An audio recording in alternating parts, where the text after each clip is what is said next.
Terima kasih Pak Prof. Haryadi. Saya kira apa yang disampaikan Pak Prof. tadi sangat lengkap, sangat rinci ya, sehingga kalau kita mau menyimpulkan itu sangat susah ya, karena semua slide-slide-nya itu saya kira penting buat pengetahuan teman-teman di daerah ya. Jadi sebelum kita masuki ke sesi tanya jawab, dapat saya sampaikan kembali bahwa sampaikan oleh Pak Prof. tadi bahwa ada 7 tolok ukur keberhasilan, yaitu satu teknis, kemudian pengorganisasian, kemudian ekonomi, sosial, institusi atau kelembagaan, hukum, dan administrasi. Dan bulan ini kan bulan Juni ya, sehingga teman-teman di daerah kan mungkin baru nyusun prakondisi atau RTN ya. RTN tahun berapa Mas Junat? RTN tahun 2023 atau 2024? 2023, harusnya memang 2024 harusnya ya, sekarang ini ya. Eh? -1 kan? Ya, 2000 RTN. Ya.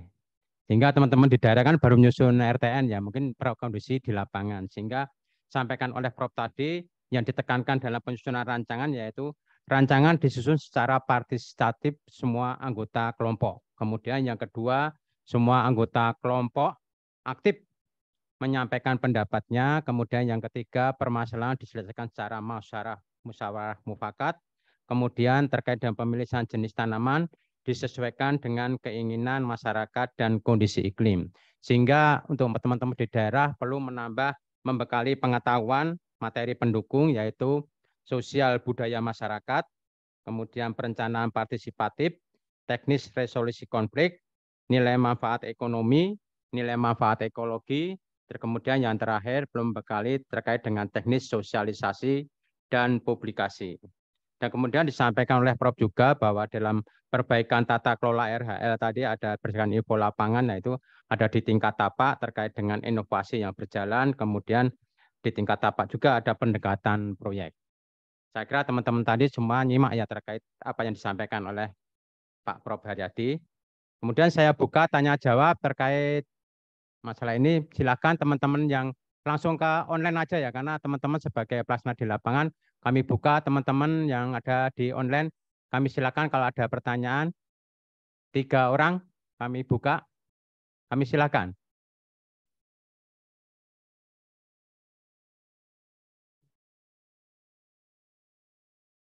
Teman-teman di daerah, kami silakan yang Zoom. Bila ada pertanyaan. Izin Bapak Sigit, Ibnu WSS. Izin Pak Sigit. Silakan. Suaranya nggak masuk ya? Nggak masuk suaranya. Jaki.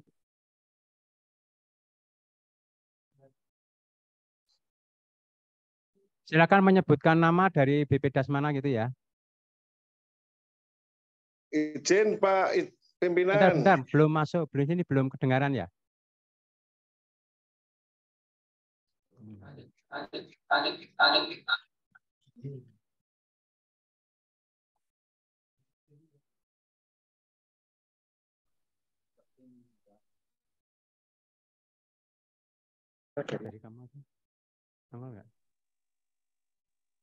Izin bertanya. Ya, silakan. Dari mana, Mas? Ibnu BPDAS WSS, Pak Sigit. Oh ya, silakan. Baik, terima kasih Pak Prof. Sehat selalu, semoga beberapa hal yang sangat menarik tadi disampaikan Pak Prof. Satu hal mungkin inline dengan apa yang disampaikan Pak Prof. Haryadi, saya membayangkan bahwa di PPDAS WSS ini, terutama kegiatan RHL, ada beberapa kelompok masyarakat yang memang berinisiatif untuk kemudian menanam, karena kegiatan menanam ini kan bukan kegiatan yang menyesuaikan anggaran, tetapi menyesuaikan musim tanamnya. Sehingga apakah bisa kemudian bahwa kita ada kegiatan Temin 1 sebelum RHL dilaksanakan pada tahun berikutnya, apakah itu juga bisa menjadi dasar kegiatan untuk penanaman? Karena kalau kita menunggu SPKS, kita misalkan SPK bulan-bulan April itu sudah lewat golden time untuk menanam di awal musim Januari sampai Maret ini udah lewat. Kira-kira apakah ini juga bisa dilakukan secara administrasi anggaran bisa diterima, tetapi di lapangan insya Allah keberhasilannya akan jauh lebih baik daripada kemudian kita menanam di musim yang tidak tepat. Saya pikir salah satu hal itu. Yang kedua memang, manakala masyarakat kemudian punya rasa memiliki dan berinvestasi dalam kegiatan RHL, ini akan lebih banyak untuk mendapatkan keberhasilannya. Karena ada keinginan dan partisipasi masyarakat yang sangat besar. Yang ketiga, saya sependapat bahwa kenapa kemudian menjadi 200 itu adalah 200 batang per hektar. Ini memang pengalaman-pengalaman salah satunya di Lampung. Dan yang kedua, pemilihan jenis. Sehingga kalau kita outputnya adalah tutupan, saya pikir jenis-jenis yang disukai masyarakat dan menghasilkan nilai ekonomi yang tinggi untuk kesejahteraan masyarakat ini jauh lebih bisa acceptable untuk masyarakat terima dan mereka inginkan benar dibanding kemudian kita memaksakan jenis-jenis yang memang tidak mereka inginkan. Yang ketiga, beberapa kawasan memang ditetapkan sebagai kawasan hutan, tetapi kenyataannya di sana sudah ada masyarakat dengan perkampungannya, ada akses jalan, bahkan ada pemerintahan administratif, baik desa maupun kecamatan. Lahan-lahan di dalam kawasan juga sudah berubah menjadi ladang jagung dan sebagainya. Kalau kita kemudian paksakan dengan menanam yang tidak mereka inginkan untuk mendapatkan nilai ekonomi yang lebih tinggi, tentu lebih banyak kegagalannya penanaman kita.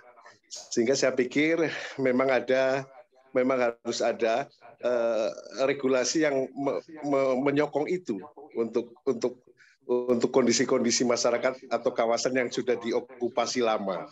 Saya pikir itu Pak Sigit, Pak Prof. Terima kasih. Selamat siang. Terima kasih Pak Hipnu. Ya dicatat ya tadi yang terkait dengan satu tadi mungkin terkait dengan administrasi anggaran, nanti Mas Fuad atau Mas Jonet ya bisa menjawab ya. Terus yang kedua terkait pemilihan jenis tadi berupa masukan, kemudian yang ketiga mungkin nanti Prof. Haryadi bisa menjawab ya. Selanjutnya kita buka lagi 2 lagi orang, kami silakan dari Zoom meeting. Kami silakan.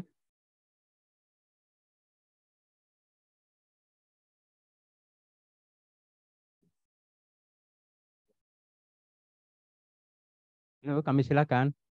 Teman-teman dari Zoom meeting, kalau ada pertanyaan.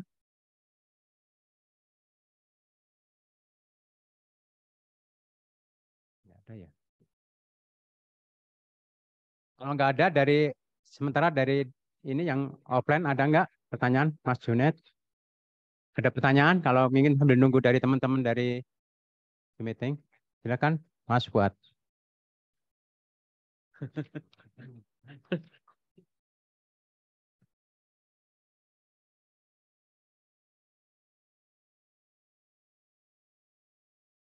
Ya, terima kasih. Tadi Prof, saya jadi makin tambah pusing ini terkait memang mengimplementasikannya seperti apa memang. Tadi terkait pedoman memang kita tidak bisa lepas Prof dari pedoman yang harus kita memang susut. Karena ini keterkaitannya dengan aspek penganggaran dan aspek hukum di lapangan. Memang itu tidak bisa kita lepaskan itu antara pedoman dengan dengan aspek aspek hukum yang dilaksanakan teman-teman. Memang kalau dari aspek pedoman sosial ini secara khusus memang belum ada. Makanya waktu dulu masih di KTA itu prakondisinya itu menyatu. Mungkin jadi masih terbawa sampai sekarang. Jadi prakondisinya itu dalam satu HS rancangan kalau nggak salah di rancangan. Mungkin sampai sekarang. Nah, itu memang menghitungnya itu tidak apa namanya? Tidak serta-merta kita mempertimbangkan apa saja yang harus dilakukan di situ. Itu kita hanya mencatut mungkin ya hanya 10% lah dari anggaran atau mungkin ini ya belum mencapai apa namanya kesesuaian lah. Artinya Prof tadi tahapannya harus seperti ini memang cukup cukup banyak lah berarti. Nah, yang kedua terkait tadi apakah tadi Prof menanyakan apa kondisi sosial di Jawa, Jawa dan luar Jawa lah istilahnya. Tadi menyampaikan ya tentu saja berbeda gitu. Nah, sebenarnya apa ya?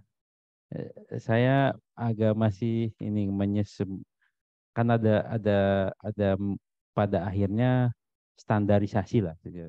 Standarisasi nah standarisasi itu eh, seperti apa nih? Memang pada akhirnya nanti biar pedomannya ini apa namanya bisa standar, artinya nasional dan apa namanya fleksibilitas. Nah, artinya tadi fleksibilitas terkait isinya seperti apa.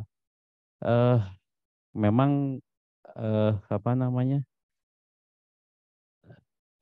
namanya yang tadi apa kondisi relatif lah antara Jawa, Sumatera, Kalimantan itu berbeda-beda. Terus yang selanjutnya terkait tadi eh, apa di Malaysia ya menentukan target itu bukan top down tapi dari bawah gitu. Nah, memang eh, itu persiapan pertama itu nanti memang di RTN itu kan tidak menyebutkan target itu dibagi dalam RU itu target itu dihabis rasa, tapi disesuaikan dengan kebijakan dan anggaran yang tersedia itu. Nah, kalau kita memang mau merubah itu menjadi kita enggak top down atau breakdown, langkah pertama itu seperti apa, Prof? Yang harus memang kalau regulasi oke lah pasti itu regulasi akan kita rubah.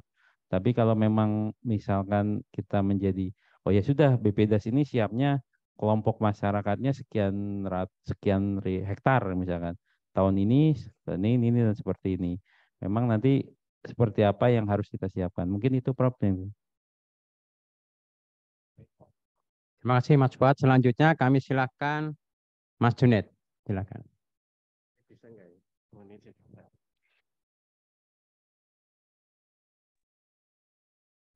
Tes. Bisa ya Pak, Mas? Kalau dengan ini aja. Suara saya kedengaran?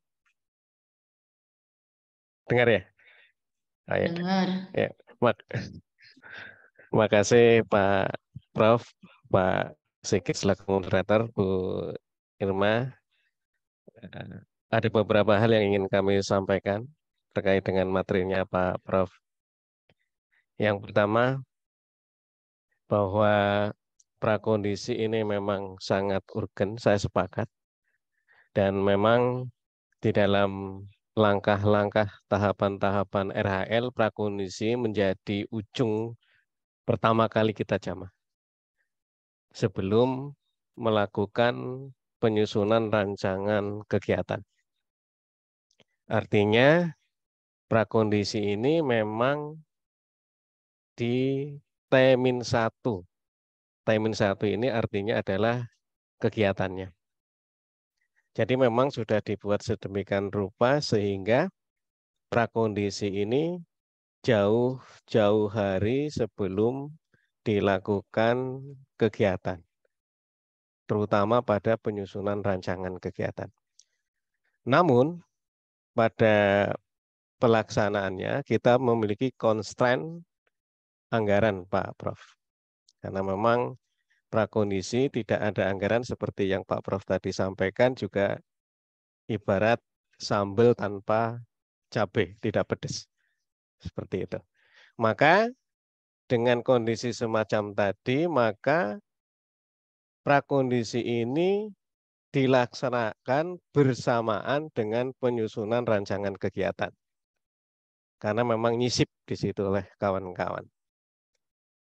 Artinya bahwa kawan-kawan BPDAS di dalam melaksanakan prakondisi ini bersamaan dengan penyusunan rancangan kegiatan. Karena ada constraint anggaran tadi. Karena tidak ada alasan Pak, walaupun anggaran kecil, tetap ya kita harus dikerjakan. Karena ini adalah tahapan-tahapan yang sudah kita pahami bersama, kita sudah yakini bersama bahwa menjadi salah satu faktor menunjang keberhasilan tadi. Jadi kita kerjakan di rancangan kegiatan. Memang tadi yang seperti Prof sampaikan, beberapa materi yang harus pada prakondisi dan sebagainya tadi, sosial ekonomi dan sebagainya, kita tidak menggunakan secara berlahan-lahan. Artinya kita gali secara dalam. Kalau Pak Prof tadi bilang pendekatan partisipatori, atau mungkin juga PRA, mungkin pada teman-teman di lapangan kembali ke RRA Pak, di era 70-an. Jadi kawan-kawan ini ketika berhadapan dengan masyarakat, musyawarah ada Pak, tapi terbatas. Sehingga PRA yang kita harapkan, namun karena keterbatasan waktu bisa berubah jadi RRA. Ini yang tadi Pak Prof tadi ya, partisipasi rural appraisal PRA menjadi rapid rural appraisal. Karena bisa jadi waktu yang terbatas. Dan kemarin kita juga mencoba untuk memberi pengetahuan sedikit pada kawan-kawan, ada pendekatan yang ketiga, yaitu pendekatan plan use land participatory (PLUP), atau dulunya bisa kita sebut sebagai tata guna kesepakatan. Karena saya yakin walaupun berada di kawasan hutan, dalam tanda kutip adalah areal negara, di dalam pengelolaannya sudah ada masyarakat di situ. Sehingga kita tidak akan lepas si A, si B, si C yang memang mengelola atau berandil di areal itu. Sehingga memang harus ada pendekatan keempat, yaitu PLUP. Dan ini kita coba sedikit demi sedikit untuk kawan-kawan di dalam melakukan rancangan kegiatan itu, walaupun tadi yang diinginkan kami adalah PRA, karena di situ partisipasi mutlak dari masyarakat, kita coba RRA, tapi setidaknya ada PLUP yang masuk di situ. Termasuk di situ adalah jenisnya, yang tadi yang seperti disampaikan Pak Prof, jenis yang diusulkan oleh masyarakat, namun syaratnya juga adalah sesuai dengan iklim tadi. Jangan mentang-mentang misalkan alpokat yang lagi terkenal Pak Prof, digemari oleh masyarakat dan diminta oleh masyarakat, tetapi iklimnya tidak sesuai. Dan kitalah yang harus memberitahu kepada masyarakat. Jadi jangan oh ini permintaan masyarakat misalkan, maka kita aminkan. Tapi ternyata yang di masyarakat tadi tidak cocok. Akhirnya tidak berhasil dan kita yang kena, pemerintah. Karena tadi pemerintah memiliki kunci memberi penjelasan, bukan yes man kepada masyarakat. Ya kita edukasilah pelan-pelan. Terus yang terkait dengan fleksibilitas tadi Pak, sebenarnya di SK Bu Dirjen itu fleksibilitas ada jaminan, yaitu pada ini saya berbicara soal legitimate ya Pak ya, aturan ya tadi karena di butir yang terakhir ada administrasi yang sampaikan Pak Prof, bahwa kawan-kawan di dalam melakukan rancangan kegiatan sesuai dengan SK Bu Dirjen 37/2022 terkait dengan HSPK kita di lingkup PDSRH, kawan-kawan bisa membaca pada diktum 3 dan 4. Diktum 3-nya adalah apabila melebihi total HSPK kegiatan, maka diperbolehkan, tetapi harus persetujuan Dirjen. Harus persetujuan. Artinya ada kelonggaran kawan-kawan semua itu. Diktum 4-nya ada kelonggaran juga ketika item-item itu berbeda dengan anggaran yang sudah ditetapkan Bu Dirjen.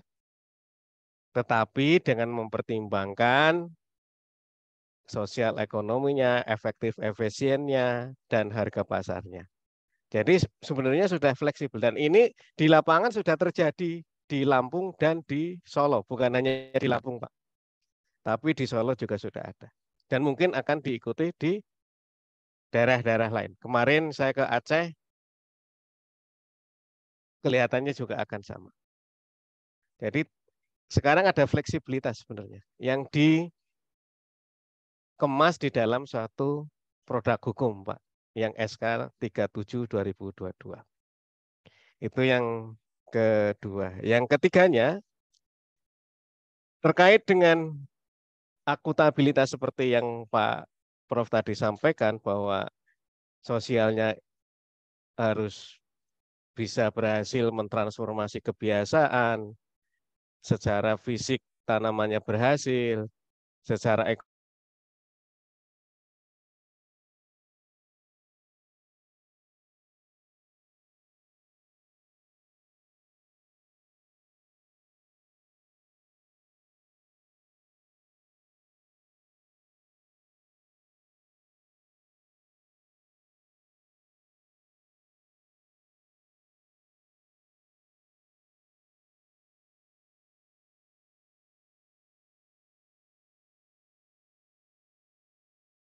Akuntabilitas. Yang ketiga yang berbeda. kita mencoba melakukan evaluasi dengan metode geotagging. Dan insya Allah ada panduan terbaru yang fleksibel. Dan bahkan jika perlu, geotagging itu online, jadi kawan-kawan di lapangan juga bisa terekod di dashboard internet. Tapi itu nantilah nunggu Mas Fuad. Maksudnya dashboardnya nunggu Mas Fuad itu. Jadi intinya di kami untuk menjaga akuntabilitas tadi seperti Pak Prof sampaikan secara administrasi dan hukum, kita mencoba melakukan evaluasi melalui metode geotagging per pohon. Di tahun 2022 dari target 17 juta batang, alhamdulillah kita sudah memiliki geotagging yang terverifikasi oleh BPKRI sebanyak 10.000 sekian juta, Pak. Jadi ada 10.000 sekian juta yang sudah geotagging. Alamatnya ada. Itu yang ketiga. Terus yang keempatnya, Pak, terkait dengan prakondisi ini, karena kita rehabilitasi hutan dan lahan, lokusnya berada pada beberapa pemangku. Yang pertama misalkan kawasan konservasi, maka prakondisi itu disesuaikan dengan pola-pola yang ada di konservasi. Istilahnya ada kemitraan konservasi atau KK.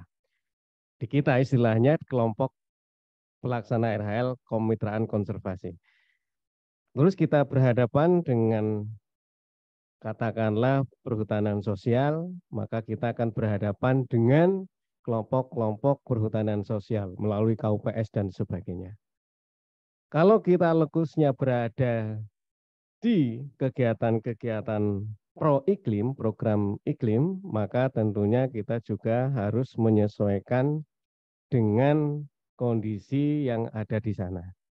Ini 3. Ada juga apabila kita melakukan kegiatan RHL yang berada di luar tadi, maka ada KTH, kelompok tani hutan, yang memiliki aturan juga berbeda. Minimal ada 4 kondisi kelompok tani yang dihadapi oleh kawan-kawan BPDAS. Ini berbeda-beda, Pak. Dengan karakteristik tentunya berbeda, dengan aturan yang berbeda. Jadi minimal ada 4 tadi. Ada 5, yaitu yang dikembangkan oleh kita sendiri, kelompok tani. Nah, kelompok tani yang dikembangkan kita sendiri memang agak fleksibel. Pak Eman sudah paham bahwa tidak perlu kayak yang di KTH yang harus diregistrasi oleh dinas dan sebagainya. Asal dibentuk oleh masyarakat, ada ketuanya, dan disahkan atau ditetapkan oleh kepala desa. Ini versi kita. Jadi minimal ada 5 versi, Pak, yang kita hadapi secara struktur sosial melalui kelompok tani. Ini yang pertama terkait prakondisi tadi. Yang kondisi yang kedua adalah penyuluh, Pak. Kita tidak memunafikan diri bahwa prakondisi pendampingan itu perlu tenaga yang konsisten di situ. Yang kita harapkan tentunya adalah penyuluh. Namun khususnya UPT BPDAS belum ada penyuluh. Ada nggak, Man? Pak Eman? Nggak ada penyuluh di UPT BPDAS.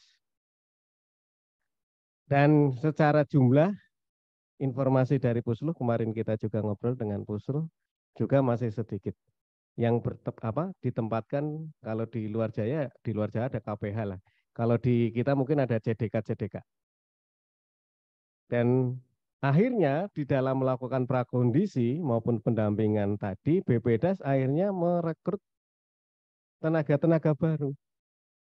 Tenaga-tenaga baru yang bisa jadi tidak mengenal sosial secara signifikan masyarakat tersebut.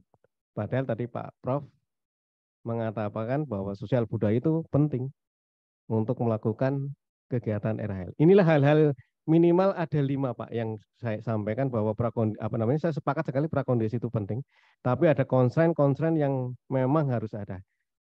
Harus kita hadapi, mau anggarannya tadi constraint pertama, terus kondisi yang harus dikembangkan, dikondisikan itu juga beda-beda, Pak, yang dihadapi oleh BPDAS. Yang constraint yang ketiganya tidak ada tenaga penyuluh, Pak. Tidak ada tenaga penyuluh, walaupun ada tapi sangat terbatas, dan mereka akhirnya BPDAS menggunakan tenaga-tenaga teknis yang notabene bisa jadi dia tidak paham sosialnya, yang notabene tidak kenal desanya karena orang luar, dan banyak hal yang terjadi.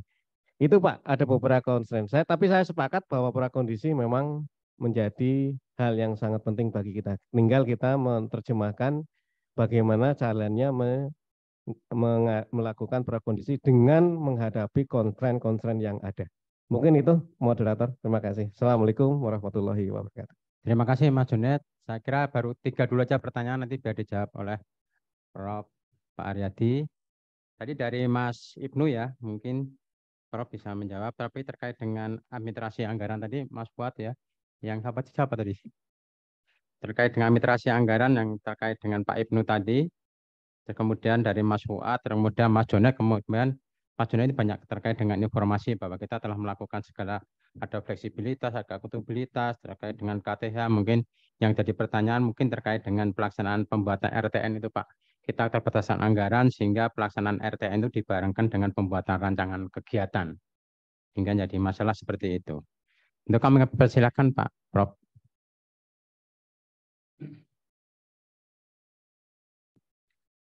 Ya, terima kasih. Saya coba untuk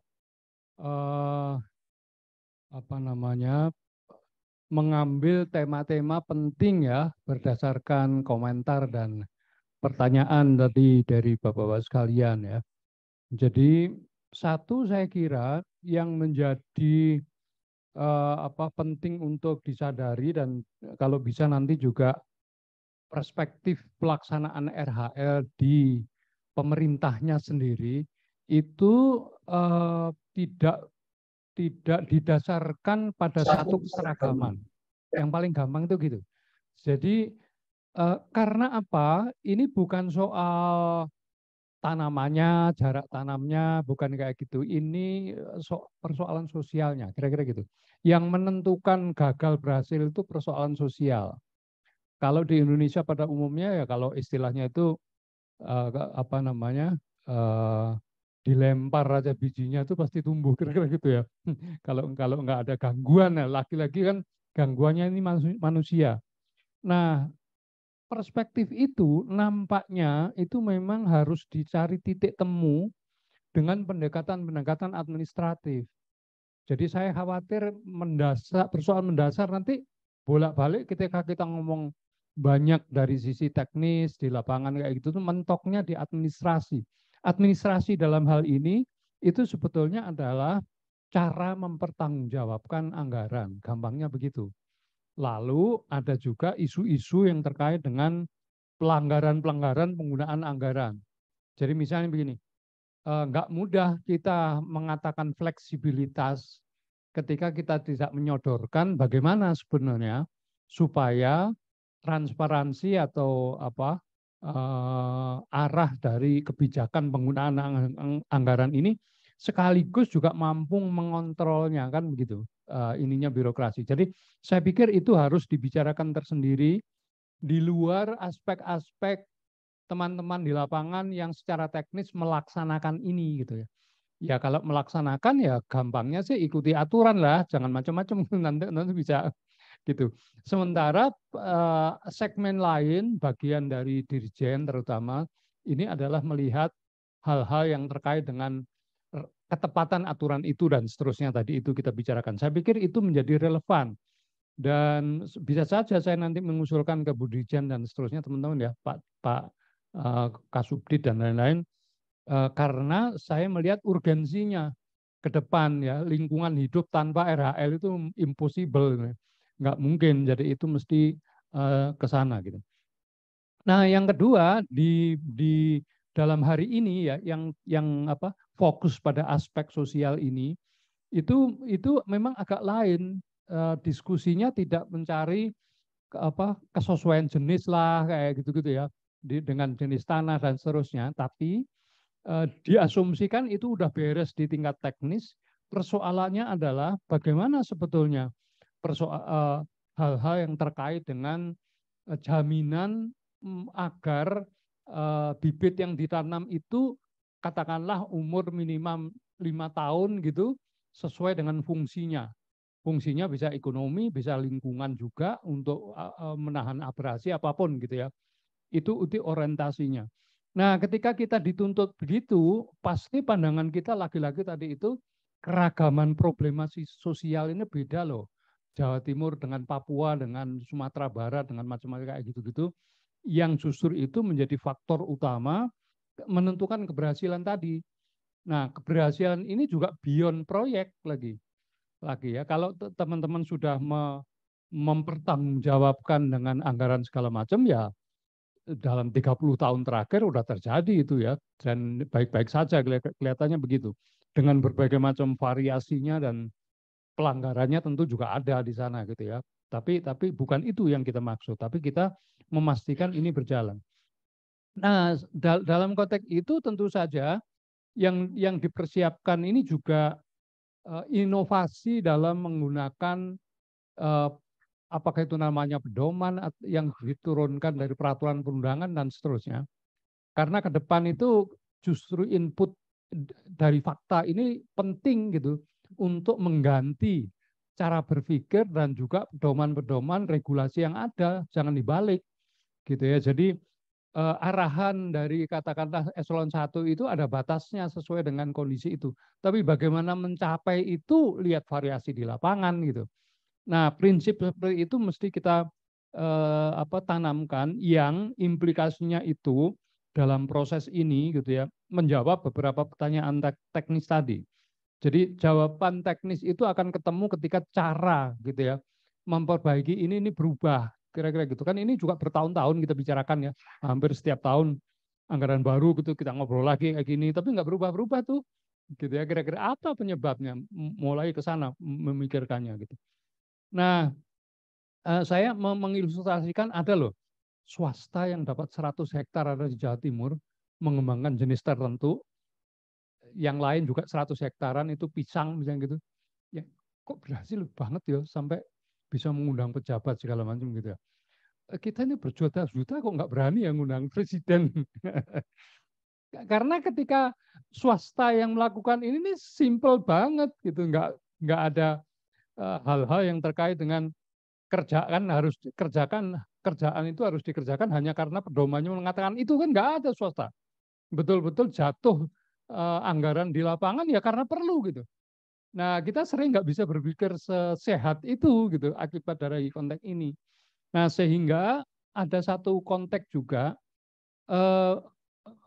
bagaimana kita membuat di satu sisi fleksibilitas, di sisi lain mengendalikan administrasi gitu.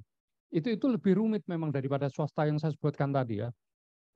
Orang pasti khawatir, wah loh kalau kayak gitu nanti gimana penggunaan anggaran, bagaimana cara mempertanggungjawabkan. Nah, ini sekaligus harus mendapatkan jalan keluar. Ya, sebetulnya penggunaan anggaran ini gimana sih gitu ininya ya, supaya gampangnya tuh supaya nggak dimanipulasi gitu. Apa caranya satu-satunya kayak gitu gitu. Itu menjadi penting termasuk penggunaan teknologi seperti ya. Masa sekarang ini masih sama aja dengan dulu kayak gitu-gitu. Nah, itu perlu memastikan ini. Nah, lalu kemudian apa yang menjadi bagian dari pembicaraan kita dari apa yang saya sampaikan aspek sosial ini tidak bisa top down gampangnya itu. Tidak bisa prinsip boleh sampai ke sana ya. Ada macam-macam prinsip kita bisa kembangkan. Tapi ngurusin Lampung dengan Bintuni misalnya, saya ke sana ke Papua udah lain sama sekali. Nggak bisa seperti itu. Teman-teman aja di BPDAS kalau macam yang jungkir balik mengatur administrasinya yang nggak sesuai segala macam gitu kalau mau berhasil ya. Nah, seperti itu. Jadi ini harus dilihat keragaman tadi sehingga dalilnya kalau boleh dibilang begitu, inovasi administrasi untuk pelaksanaan RHL. Kira-kira gitu ya. Inovasi ini sudah. Inovasi itu tidak ada batas. Bila perlu kita minta diskresi. Dalam peraturan perundangan ada juga diskresi. Diskresi itu maksudnya tidak mengubah undang-undang, tetapi ada sela-sela yang bisa digunakan gitu ya, yang memerlukan sebuah kepastian dari pimpinan, gampangnya gitu ya. Pasti teman-teman juga ragu-ragu nih, saya melakukan ini melanggar enggak kayak gitu. Tapi kalau ada surat tertentu itu harus kita tempuh gitu. Maksud saya untuk melonggarkan inovasi-inovasi ini supaya tidak dibatasi oleh administrasi justru. Karena inovasi itu berdasarkan kenyataan di lapangan tadi gitu ya. Nah, itu seperti itu. Nah, implikasi dari pandangan sosial itu bisa bermula dari saya mengacu misalnya gini ya, Pak Jokowi dulu jauh sebelum jadi presiden itu membereskan Solo, itu pernah konsultasi dengan masyarakat tuh 57 kali pertemuan. Yang pasar itu, beresin pasar itu sebelum membuat keputusan. Itu kan bukan ala birokrasi, Mas. Itu pendekatan sosial murni itu. Gitu ya. Mana ada anggaran untuk 57 kali pertemuan. Nah, sama dengan Bu Risma. Bu Risma itu menyisakan 8 keluarga di pinggir sungai yang nggak mau berubah. Gitu ya. Caranya gimana? Pertemuan terus menurut gitu. Artinya itu pendekatan sosial caranya, bukan pendekatan struktural gitu kira-kira. Kalau struktural kan laporkan aja polisi nanti digeret itu. Nah, tapi ini, nah maksud saya ini juga begitu. Jadi ada unsur-unsur yang terkait dengan hal tadi itu, bagaimana sebetulnya melihat persoalan ini secara sosial. Nah, saya lihat yang terakhir itu kan dengan struktur organisasi BPDAS sudah diubah juga. Ya, ada aspek ini justru. Itu sebetulnya pikiran makronya dulu juga begitu. Saya selalu mengatakan ke teman-teman, nggak bisa loh nanam pohon itu tidak didukung oleh pendekatan sosial yang kuat yang punya karakteristik perbedaan antar wilayah gitu. Nah, itu menjadi penting di situ. Nah, termasuk juga pimpinan-pimpinan kita pernah melakukan itu ya. Orang-orang yang seperti tadi saya sebutkan Bu Risma, Pak Jokowi sendiri. Itu pendekatannya seperti tadi. Nah, itu yang menjadi konteks sehingga diskusi ini saya pikir satu tentunya bagi kawan-kawan di daerah yang mendengarkan ini penting untuk memastikan apa yang harus dilakukan kira-kira gitu ya terhadap proyek-proyek RHL ya berdasarkan situasi itu. Nah, saya yakin juga karena saya juga keliling juga di BPDAS segala macam ini, memang tidak semuanya itu punya kapasitas sejalan dengan proyeknya gitu ya. Sering sekali stafnya sedikit atau kemampuannya tidak sampai ke sini. Misalnya sudah biasa bertahun-tahun untuk melakukan administrasi gitu ya, diminta untuk langsung bertemu dengan masyarakat aja nggak punya koneksi gitu misalnya, nggak punya cara untuk ke situ kemana gitu. Jadi ini juga memerlukan apa namanya, bukan hanya teknis tapi pembicaraan kita itu aspek sosial. Menangani problem sosial itu beda banget dengan pedoman-pedoman yang ada itu gitu ya. Tapi kita juga sudah banyak, bukan ada ya, teman-teman di BPDAS terutama itu yang piawai sebetulnya untuk menyelesaikan persoalan soal seperti ini ya. Walaupun masih belum normal gitu ya. Itu seperti itu sudah mulai ke sana gitu. Nah, saya menambahkan beberapa hal yang apa namanya perlu didalami dalam sisi sosial tadi. Dan pertanyaan tadi itu yang saya sebetulnya bukan ingin menjawab pertanyaan, tapi menunjukkan bahwa dengan pertanyaan seperti itu Bapak tadi yang bertanya sudah paham konteks yang kita bicarakan ya. Saya sendiri juga bukan orang yang selalu bisa menjawab pertanyaan, gitu ya. Apalagi dalam konteks ini itu sering sekali pertanyaan ini tidak bersifat umum. Jadi saya kalau boleh bertanya balik, yang ditanyakan tadi itu di mana, konteksnya seperti apa sebetulnya problematikanya. Kita biasanya saya ngajak ngobrol itu. Karena pertanyaan yang sama untuk di Lampung dengan Kalimantan Barat jawabannya beda. Gitu. Nah itu mulai kita tanamkan di diri kita, nggak bisa ada jawaban yang seragam untuk pertanyaan-pertanyaan seperti tadi itu. Nah saya kira demikian secara umum dari saya. Mungkin nanti Bapak Ibu dari sini ada yang bisa menajamkan sesuai konteksnya tadi. Terima kasih. Terima kasih Pak Prof atas penjelasannya. Saya kira apa yang disampaikan Pak Prof tadi sudah lengkap ya, sehingga untuk pertanyaan berikutnya kalau memang tadi jawabannya sudah relevan tidak perlu ditanyakan lagi. Dan kami buka lagi sampai jam berapa Mas Fuad ini? Kami buka lagi untuk 3 penanya yang ada di Zoom meeting. Kami silakan. Ada? Kami silakan. Sebutkan nama dari BPDAS mana. Kami silakan. Kalau dari sini, kalau saya tanya boleh bertanya dulu Pak. Saya juga boleh bertanya. Pak Hari, Pak Anu, Pak Iman, kami persilakan.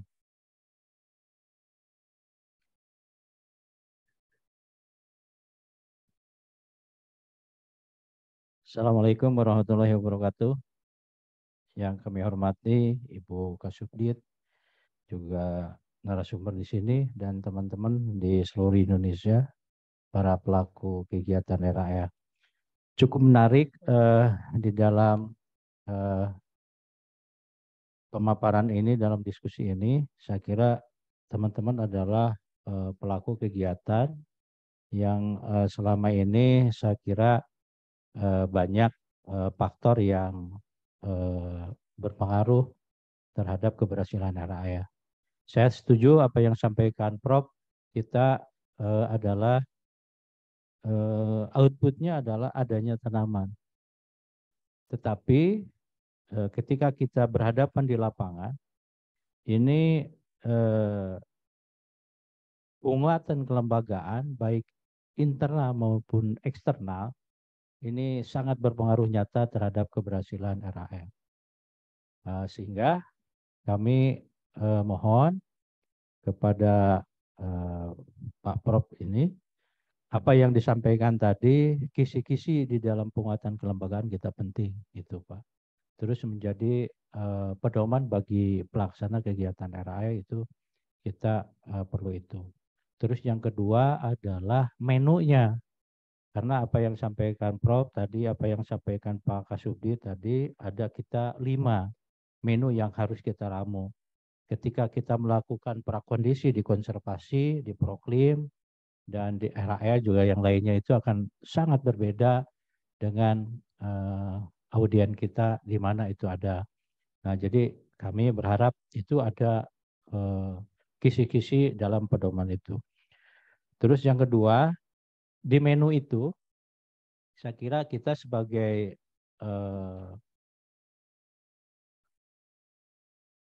penghubung antara masyarakat dengan pemangku, karena saya yakin BPDAS nggak punya lahan. Yang punya lahan adalah baik Perhutani maupun KSDAE kalau di Jawa. Kalau luar Jawa mungkin ada dinas, Pak. Ini diperlukan sebuah kerjasama yang baik. Apa yang sampaikan tadi Pak Prof, endingnya adalah sebuah goal. Kita pun sama, endingnya adalah adanya tanaman. Itu. Tapi ya tadi kita perlu sebuah ramuan yang baik sehingga kita itu adalah seorang dokter yang memberikan sebuah obat. Obat ini adalah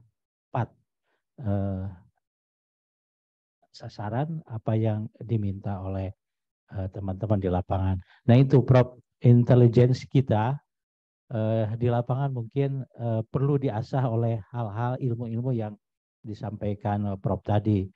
Sehingga kita jungkir balik, babak belur, istilahnya penguatan kelembagaan internal maupun eksternal, ya belum merambah ya tadi di eksternalnya kita ada dari APH dan sebagainya, juga internal juga adalah dari masyarakat yang terlibat. Ini BPDAS ini perlu dibekali oleh ilmu itu. Barangkali itu Prof, terima kasih. Wabillahi taufiq wa hidayah. Wassalamualaikum warahmatullahi wabarakatuh.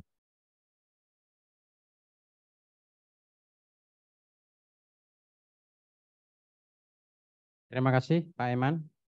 Selanjutnya ada dari Zoom meeting Pak Hari. Kami silakan.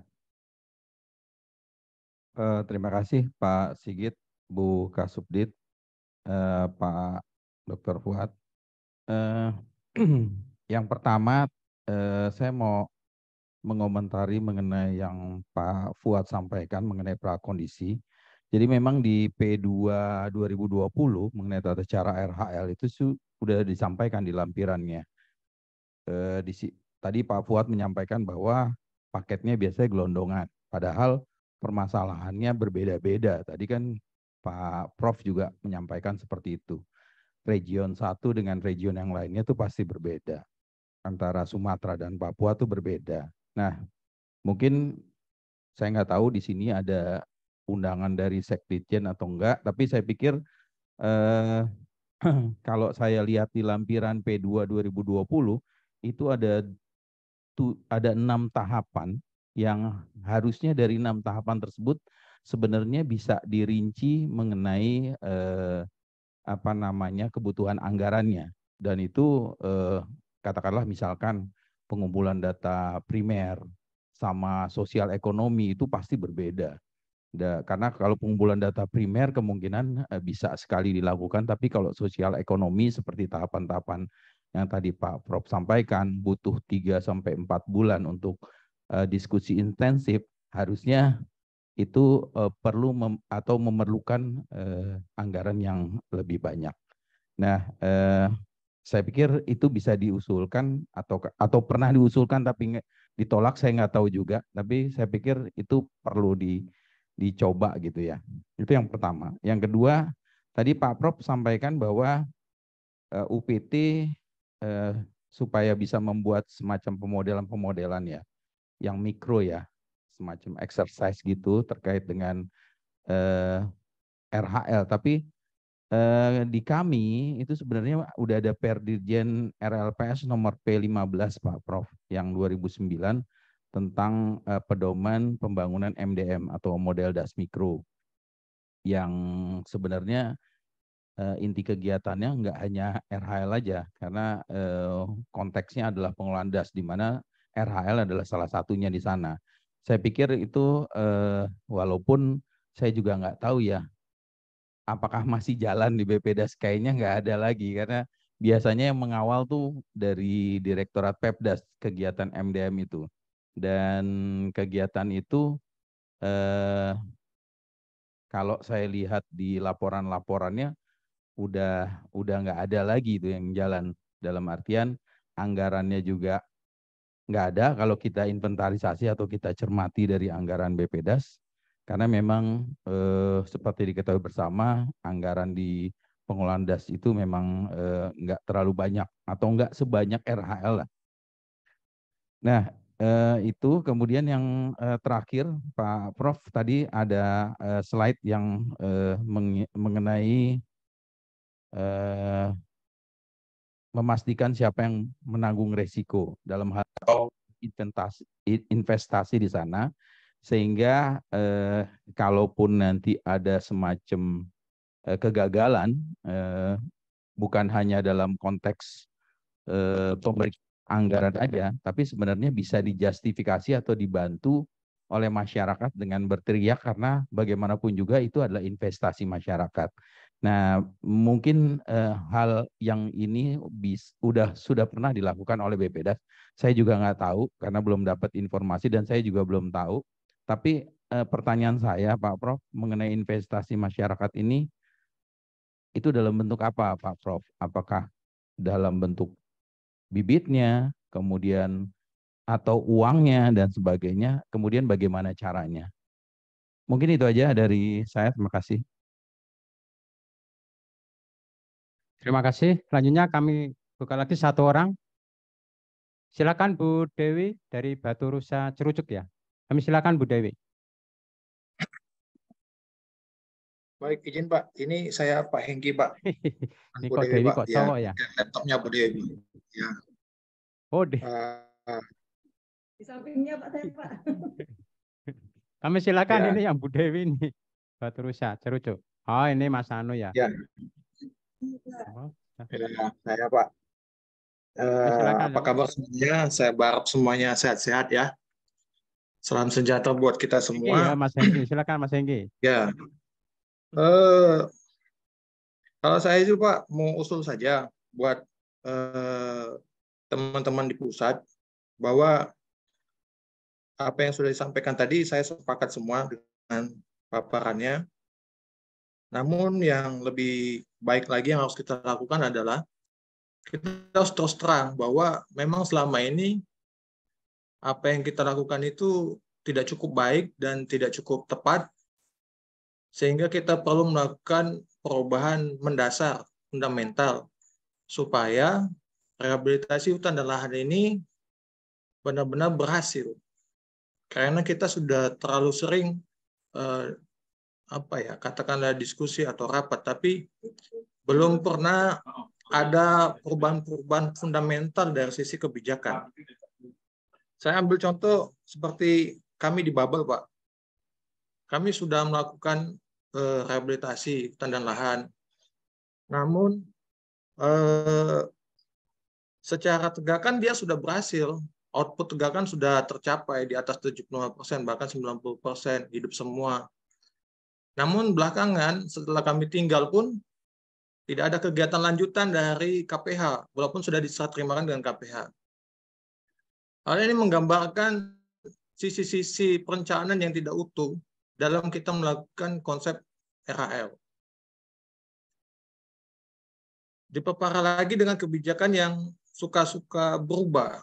Seperti saat ini, pembuatan bibit itu disentralkan di persemaian. Yang mana menurut saya hal ini semakin menjauhkan masyarakat menjadi subjek, Pak. Mereka hanya objek. Terbukti ketika rapat, kami prakondisi di lapangan, ketika mereka tahu mereka hanya dapat upah, yang dalam catatan kami upah itu memang tidak sesuai juga dengan upah harian yang real di lapangan, mereka sudah bisa berkata dengan kalimat kira-kira seperti ini, Pak. Wah, berarti kami ini hanya buruh aja ya, Pak ya. Nah, itu rasa memiliki sudah kurang. Jadi, saran saya, sebaiknya masing-masing BPDAS itu menyusun sendiri rencana pemetaan kebijakan itu ke depan itu sesuai dengan kondisi mereka masing-masing, tidak lagi top down. Jadi biarkan BPDAS berinovasi menyusun apa yang paling pas di BPDAS masing-masing untuk bentuk RL-nya seperti apa. Kami disuruh pergi ke Lampung untuk lihat Lampung, bagaimana Lampung berhasil melakukan prakondisi dan sebagainya. Tapi ketika kami kembali juga kami nggak bisa buat apa-apa karena kebijakan juga masih seperti yang lama. Tidak ada kebebasan dari kami untuk membuat sesuatu yang terbaik karena kami selalu dibatasi oleh kebijakan-kebijakan yang selalu kami tuntut untuk berubah. Salah satu contohnya begini, Babel ini Pak, itu bekas tambang. Bekas tambang itu landscape alamnya sudah berantakan. Kami butuh alat berat. Sampai saat ini alat berat itu masih menjadi masalah. tidak boleh digunakan, padahal kami butuh alat berat. Jadi dari kami, Pak, kami sangat berharap teman-teman di pusat merubah paradigmanya untuk benar-benar menampung aspirasi kami di lapangan, karena kami itu inginkan yang terbaik, tapi kami terbatas.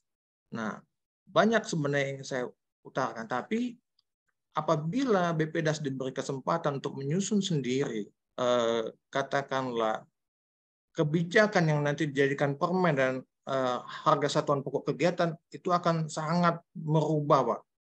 Dan kita ini bukan masalahnya di anggaran, kita ini masalah bagaimana membelanjakan anggaran itu dengan tepat. Saya rasa demikian, Pak. Jadi konsep bottom up itu, yuk monggo kita buat, Pak. Karena selama ini kita diskusi tapi nggak pernah berubah-berubah. Diskusi dikasih tahu, diskusi, tapi nggak berubah-berubah terus itu, Pak. Nah, mohon izin mungkin di kesempatan yang berbahagia ini karena mau menjelang Lebaran, Pak ya. Maaf lahir batin lah Pak kita, Pak. Selamat pagi. Cukup Mas Hengki. Cukup Pak, cukup. Ya, cukup. Ya, cukup Mas Hengki. Mungkin penting Mas Hengki ini ya. Saya kira Pak Prip silakan menjawab, terutama terkait dengan dari Pak Eman, Pak Ari maupun dari Pak Hengki ini.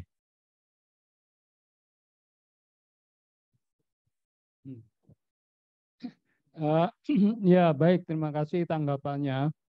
Tapi saya melihat tadi semua jawaban sebetulnya hampir serupa ya. Intinya, yang saya maksud intinya serupa. Jadi saya kira begini, pastilah teman-teman yang landasannya lebih banyak administrasi ya, termasuk apa yang berjalan sekarang, itu ada alasan. Bukan tanpa alasan kan gitu.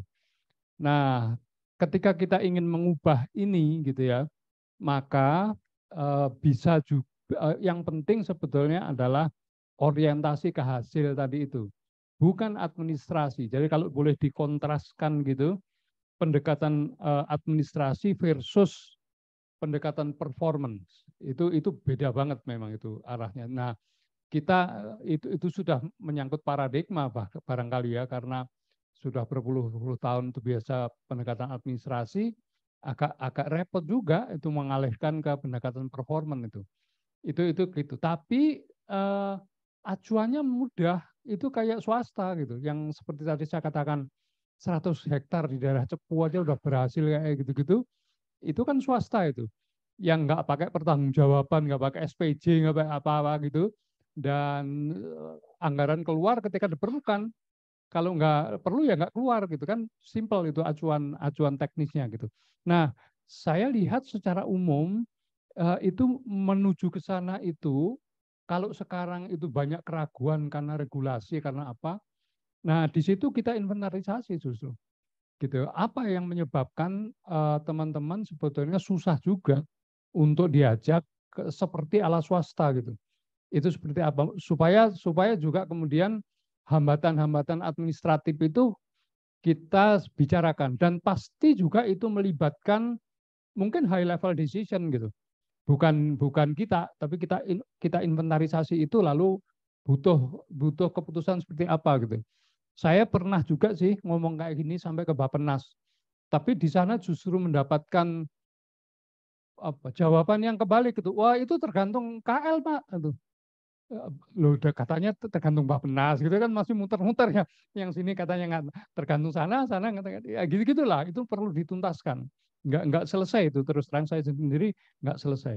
Nah, tujuannya itu sebenarnya justru tadi itu, jadi kita sudah melihat perubahan-perubahan di level teknis ini, termasuk juga gaya membuat pedoman yang sifatnya itu pedoman selalu implikasi pada anggaran gitu. Pedomannya ini, anggaran ini. Nah, itu kan sebenarnya ada asumsi keragamannya nggak ada gitu. Ya seperti itu, bisa sesuai di suatu tempat, nggak sesuai di tempat lain gitu. Nah, yang kebingungan kan yang nggak sesuai di tempat lain itu, gitu ya, seperti tadi dikatakan, mungkin juga tepat di suatu tempat gitu, sehingga orang nggak mengeluhkan ini. Nah, ini juga menjadi pemikiran gitu ya, seperti tadi itu implikasinya kalau kita di lapangan penyakitnya itu bisa macam-macam, tapi obatnya dikasih obat sama gitu. Caranya seperti itu aja, nggak bisa gitu. Nah, tapi karena ini lagi-lagi saya duga ya, karena ini sudah berpuluh-puluh tahun, jadi nggak peka juga gitu. Menggeser kinerja administrasi menjadi performance indikator real itu juga butuh sesuatu yang besar kelihatannya gitu. Saya melihat karena belum ke sana gitu ya. Nah, itu satu hal yang mungkin menjadi tantangan yang kita hadapi bersama gitu. Nah, lalu ada cara seperti yang saya ikuti di fenomena yang hebat sekarang BUMN itu yang menjadi acuan banyak itu KAI, Kereta Api Indonesia. Gitu ya. Itu kan pemerintah juga. Kok bisa melakukan seperti itu? Kok bisa tepat waktu? Kok bisa tambah baik? Kok macam-macam kayak gitu-gitu. Nah, mereka tadinya juga sama, ada anggaran pedoman begitu, tapi di salah satu yang berhubungan dengan kita ini enggak gitu lagi. Orang kalau mau minta uang untuk anggaran, itu melakukan observasi dulu, membuat semacam catatan apa yang harus dilakukan, baru turun anggarannya. Jadi enggak ada standar biaya penanganan apa gitu ya, enggak ada. Gitu ya, berdasarkan kondisi real. Sementara kita top down. Masih pedomannya gini, dilakukan di mana saja gini, paling-paling rayon kalau dulu ya. Rayon 1, rayon 2, rayon 3 itu berbeda kayak gitu-gitu. Itu pun belum memadai gitu ya, karena kalau meniru KKI yang pemerintah juga itu bisa menggunakan observasi, proposal, kemudian anggaran. Nah, pertanyaannya adalah ini siapa ya yang mungkin bukan kita ya, kalau kita nggak ada administratornya di sini, kita orang-orang teknis semua gitu, mungkin nggak tahu ini gimana gitu. Ya, karena biasanya kalau saya dulu kan pernah juga eselon 1 tuh, cuma 4 tahun tapi ya zamannya Gus Dur. Pernah deputi gitu, waktu KLH belum bergabung dengan kehutanan waktu itu. Jadi repot banget ini melihat gini. Saya datang sendiri ke Bappenas, nggak bisa saya kasih gini. Ada yang saya tolak segala macam, anggarannya nggak relevan, kayak gitu. Buat apa saya mempertahankan sesuatu yang nggak relevan kan? Waktu itu kan saya gitu caranya gitu ya. Terus ada perubahan-perubahan, implikasi seperti itu. Nah, sehingga ada tuntutan-tuntutan yang lebih sifatnya itu dukungan dari pimpinan memang memastikan ini ya, bukan hanya dibebankan pada teman-teman yang tidak mempunyai kewenangan soal itu misalnya kayak gitu. Nah, itu menjadi sangat penting. Lalu beberapa hal yang berhasil sehubungan dengan diskusi tadi itu, pertanyaan tadi itu juga kira-kira begini. Jadi kenapa sebetulnya di banyak tempat yang berhasil itu selalu membuat sebuah pertanggungjawaban langsung istilahnya itu. Bukan pertanggungjawaban administrasi, bukan apa, tapi orang bertanggung jawab karena ketika gagal dia rugi. Itu namanya pertanggungjawaban langsung. Nah, saya lagi nanya ini ke beberapa teman di lapangan ya. Cara kontribusi itu mendapatkan pertanggungjawaban gimana? Saya dengar misalnya di Lampung itu ya, Apokat misalnya ya, itu bantuan masyarakatnya per hektar yang 400 bibit itu sampai 11,6 juta. Pertanyaannya kemudian, ini gimana nih? Mau dimasukkan kemana? Ketika ada pemeriksaan yang nggak gini gimana? Kan harus sampai ke situ, gitu ya. Saya sedang tanya ke teman-teman di lapangan. Nah, dia mengatakan 11,6 itu rata-rata uang masyarakat. Setelah 3 tahun, kami hitung biaya masyarakat berupa tenaga perawatan, kompos, pupuk segala macam sampai 31,3 juta per hektar. Gitu. Itu dana masyarakat. Masyarakat membantu kegiatan kalau dihitung dari anggaran kita itu sekitar 19,7 juta per hektar. Bantuan masyarakat tersebut tergantung jenis. Untuk apokat, durian, kelengkeng relatif sama, bantuan masyarakat belum masuk dalam investasi. Jadi ada fleksibilitas antara anggaran negara yang tertentu uangnya dengan dana masyarakat. Saya tidak menyatakan itu. Anda bisa melakukan itu, cara mempertanggungjawabkannya gimana? Itu yang di Lampung. Ya, karena biasanya yang ditakuti oleh teman lain, itu gimana nanti kami dianggap korupsi, kayak gitu loh. Nah, jadi persoalannya bukan teknis, Mas. Persoalannya administrasi. Kalau ada swasta, katakanlah Toyota datang, aku punya dana 1 miliar untuk membantu RHL. Gimana cara menerimanya? Bagaimana cara mempertanggungjawabkannya? Nah, di situ tuh lebih menentukan daripada urusan bibit, urusan itu udah khatam lah, kira-kira kayak gitu. Nah, saya ingin sebetulnya kita membicarakan hal seperti ini. Makanya saya tanya ini barusan itu, gimana Anda mendapatkan bantuan itu? Oke, caranya begini. Jadi ada cara itu, gitu ya. Nah, itu menjadi penting. Nah, kemudian ada hal-hal tadi yang terkait dengan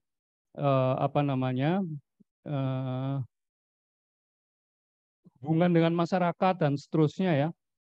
Ada bekas tambang di Babel dan lain-lain. Ini kan sebetulnya sudah tidak, kalau saya bahasa umum aja ya, bukan bahasa birokrasi. Situasi yang tidak normal harus ditangani sendiri. Jangan menggunakan RHL dengan pedoman yang standar kayak gitu untuk misalnya wilayah bekas tambang yang memerlukan gini-gini itu pasti lain. Atau khusus ketika menghadapi sesuatu yang lain, itu ada fleksibilitas. Dan fleksibilitas itu sah. Sah itu artinya juga diketahui oleh pengawas nanti. Kalau ada BPKP, ada Irjen sendiri internal, itu tahu persis ini memang tidak bisa saya nilai berdasarkan standar gitu. Karena situasi. Nah, siapa yang harus mengatakan ini dan siapa yang harus membuat pedoman itu? Pertanyaannya kan gitu. Nah, kalau sudah itu prakteknya gimana kemudian? Nah, itu nanti bisa dijelaskan ya. Nah, itu seperti itu. Nah, kemudian tadi itu ada di satu sisi teman-teman dibebani oleh pertanggungjawaban administrasi, tapi dalam pembicaraan kita karena aspek sosial ini itu bertanggung jawab pada performance, sehingga harus klop gitu ya tadi itu ya antara administrasi dan performance itu yang saya sering sekali menggunakan benchmark itu dengan private sector itu yang ekstrim tentu ya nggak bisa. Tapi kemudian yang agak cocok itu dengan BUMN misalnya sama-sama pemerintah gitu ya. Nah, lalu pemerintah murni kayak kita gitu ya. Nah, itu mesti juga dibicarakan ke sana. Pendek kata kemudian pembicaraan kita itu inilah yang namanya inovasi kelembagaan, bukan inovasi teknis. Kira-kira gitu. Omongan kita ini inovasi kelembagaan. Jadi bukan soal bibit yang bagus dari mana asalnya gitu, bukan itu teknis. Kita bicara inovasi kelembagaan. Nah, kalau boleh saya katakan sebetulnya kayaknya sih ke depan inovasi kelembagaan itu menjadi penentu keberhasilan RHL. Kita sudah ahli lah mau nanam pohon apa gitu-gitu ya. Itu sudah nggak perlu dipertanyakan, tapi kelihatannya inovasi kelembagaan ini memerlukan satu perhatian kira-kira gitu. Nah, begitu dari saya ininya. Silahkan tambahkan Mas tadi kalau ada.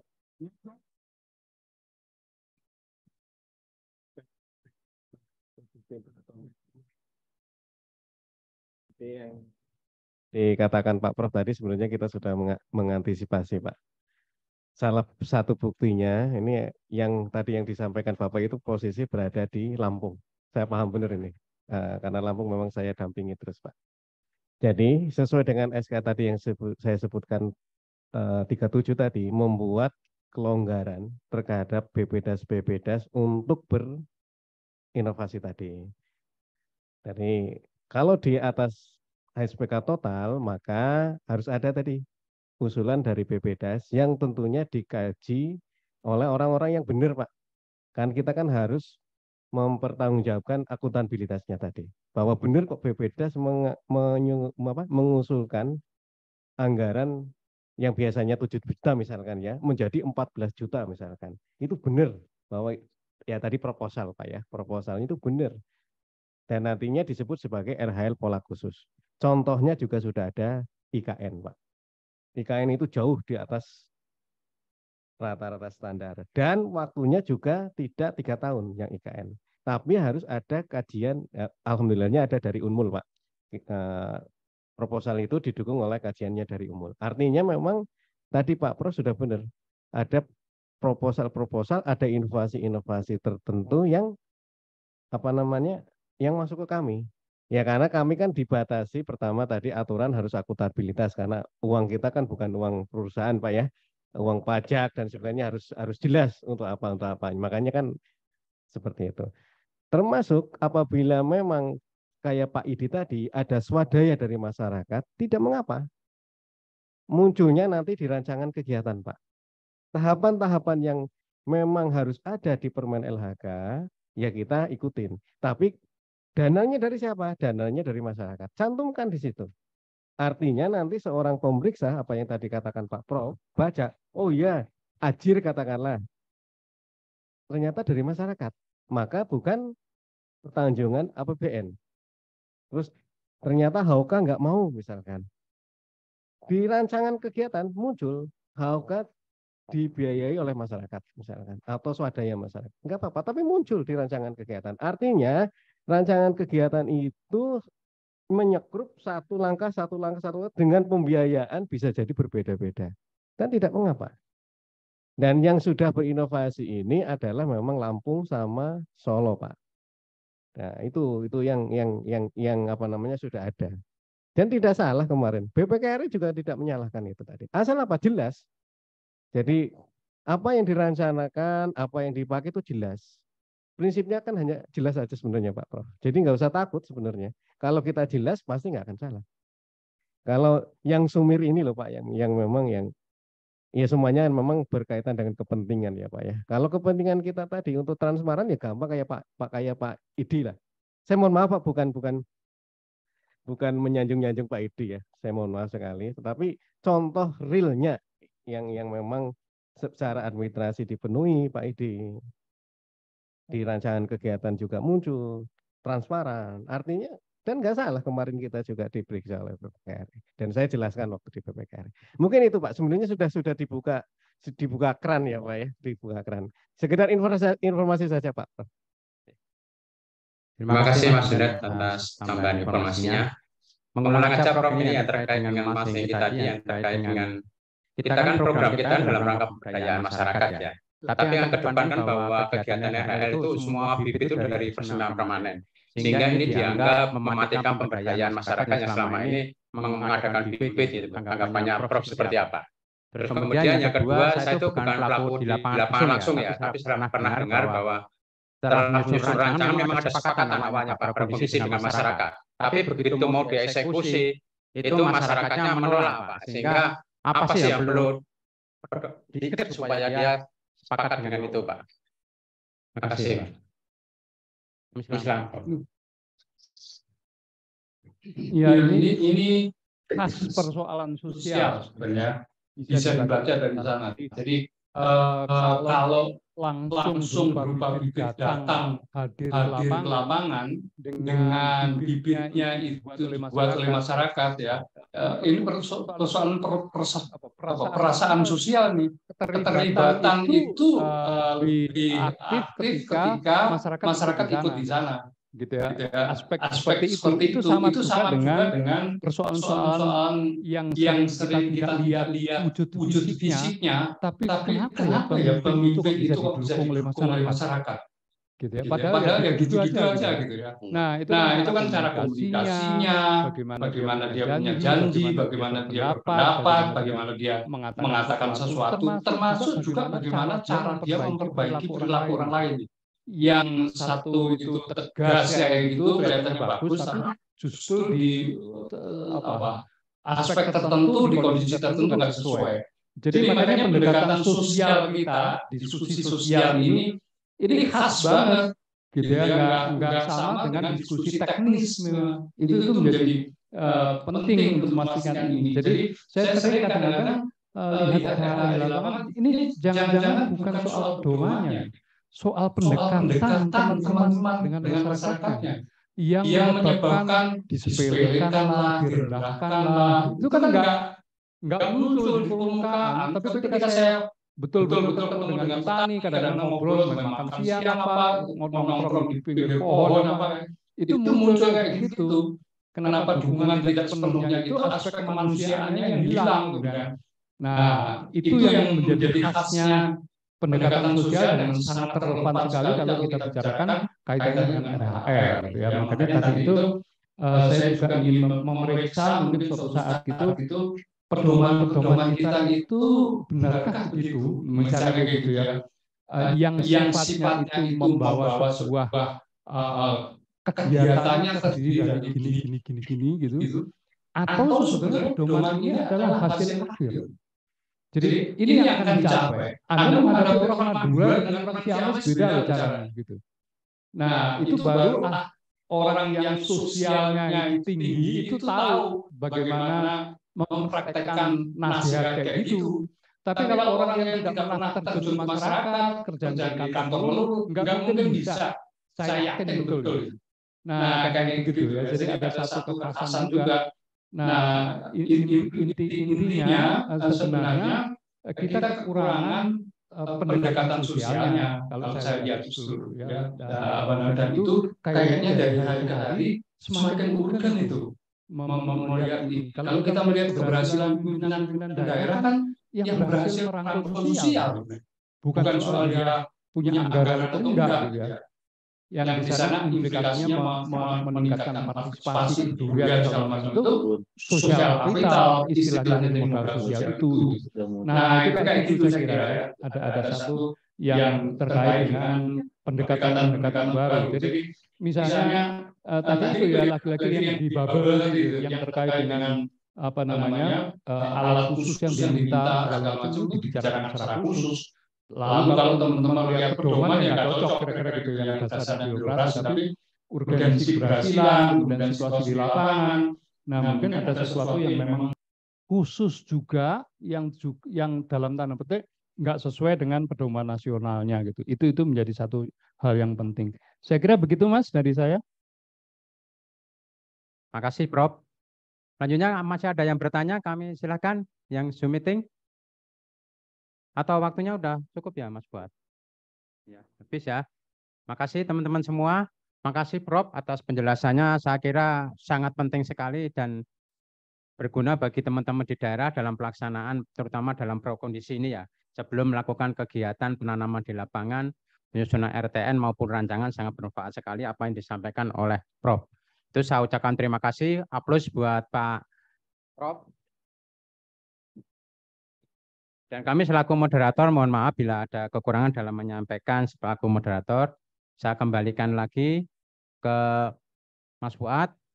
Assalamualaikum warahmatullahi wabarakatuh. Waalaikumsalam warahmatullahi wabarakatuh. Terima kasih Prof atas pencerahannya bagi kami. Terima kasih Pak Sigit juga. Baik Bapak Ibu sekalian, ini sebelum kita closing, saya hanya membuka floor bagi teman-teman ini terkait permasalahan di luar sosek ya, di luar sosial ekonomi yang sudah disampaikan tadi, Prof, terkait RURHL ini. Mungkin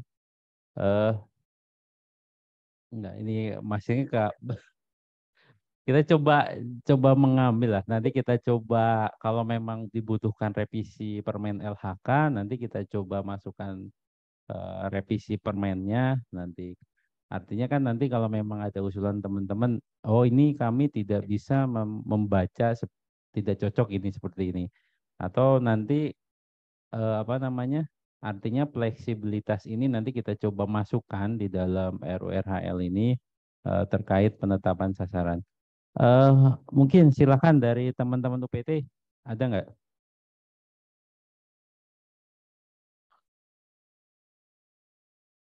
Ada? Mas Fuad, saya izin satu ini tentang RURHL. Ya, silakan Mas Hengki.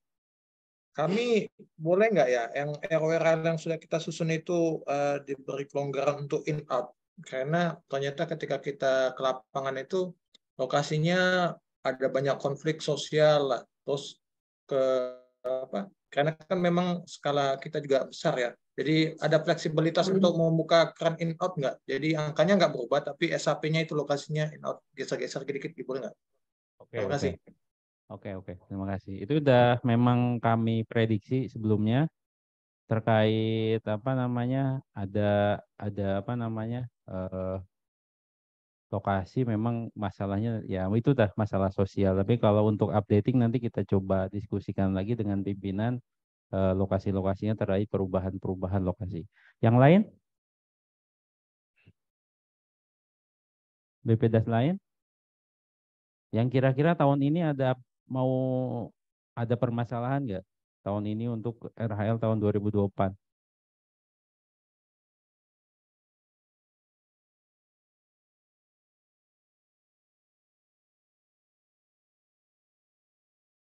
Nggak ada nih BPDAS.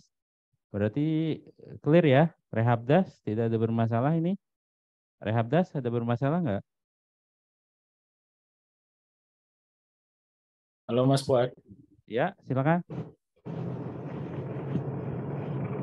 Kalau Rehabdas, saya Yudi dari Aceh. Oke. Kalau Rehabdas yang di Aceh itu kebetulan ada tiba-tiba muncul ya. Di Aceh itu ada ini Mas, ada dua penanggung jawab tentang IPPKH. Ada yang berdasarkan Kanun 17 di Aceh itu tentang Undang-Undang Kehutanan, Perda Kehutanan di Aceh, di mana IPPKH dan Rehabdas itu dilaksanakan juga di dinas provinsi. Jadi itu seringkali kita tidak mendapatkan data dari mereka ya. Ada juga yang IPPKH disusun oleh BPKH, yang itu yang kita dapatkan. Jadi terakhir kemarin itu ada kita temukan untuk PLN ada 75 hektar ya Pak Fuad. Nah, ada usulan yang tidak, usulannya ternyata sudah lama. Jadi waktu penyusunan RU kita tidak tahu, jadi tidak kita masukkan, sehingga mungkin perlu ditambahkan. Dan itu masih menunggu arahan sampai sekarang Pak Fuad, apa sudah bisa ditanam atau belum. Saya sudah pernah juga dulu menyampaikan. Yang itu saya jawab Mas Yudi ya. Itu udah clear ya? 70 udah oke. Oke ya, berarti udah bisa dilaksanakan ya Mas Fuad? Ya, silakan. Oke. Yang lain, silakan. Terima kasih. BPDAS yang lain?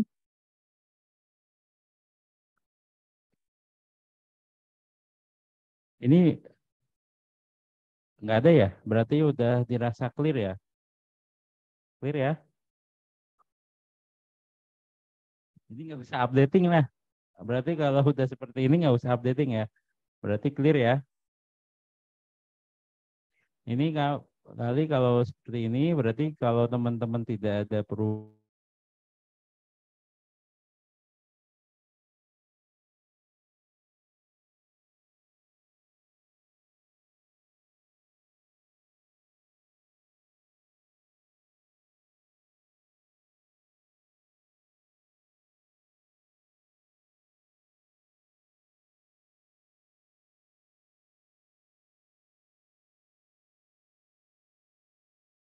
Silahkan di WA.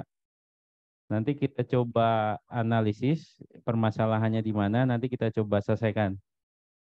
Mudah-mudahan nanti tidak menjadi kendala untuk semua kegiatan RHL, baik itu terus kita ya minimal lah teman-teman bisa memprediksi sampai 2 tahun ke depan lah. Jadi 2 tahun ke depan clear, misalnya tidak ada permasalahan. Jadi mungkin itu dari saya. Selanjutnya mengingat waktu Bu Kasubdit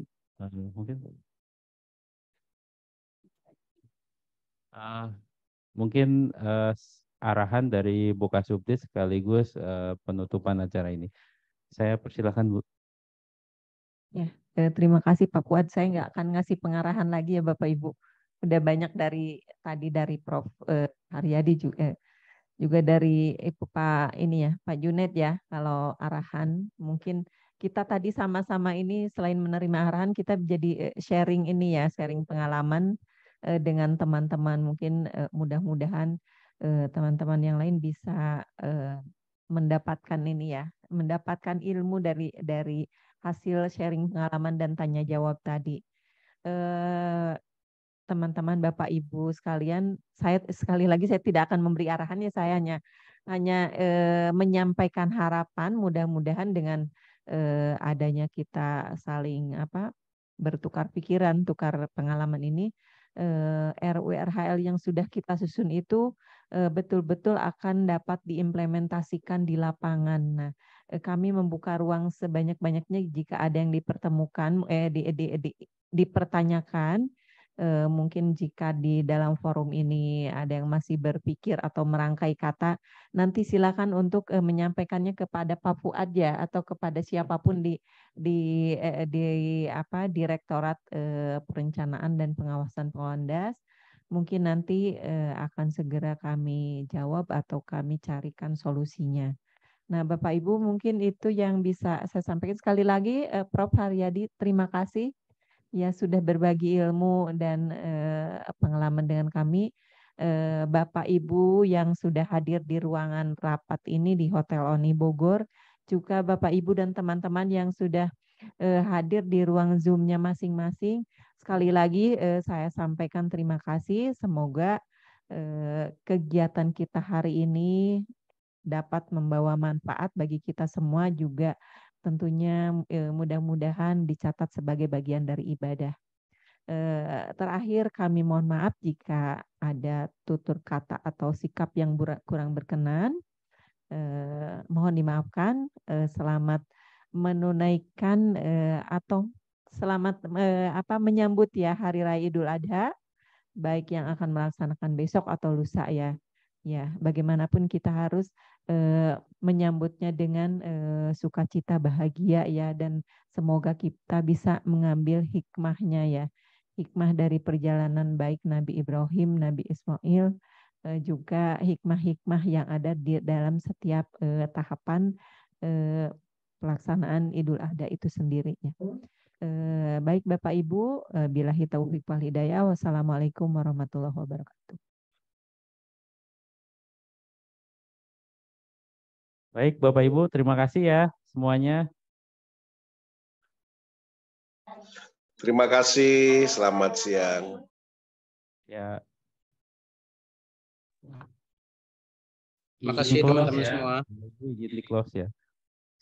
Prof, kasih ya. Terima kasih. Kangen sama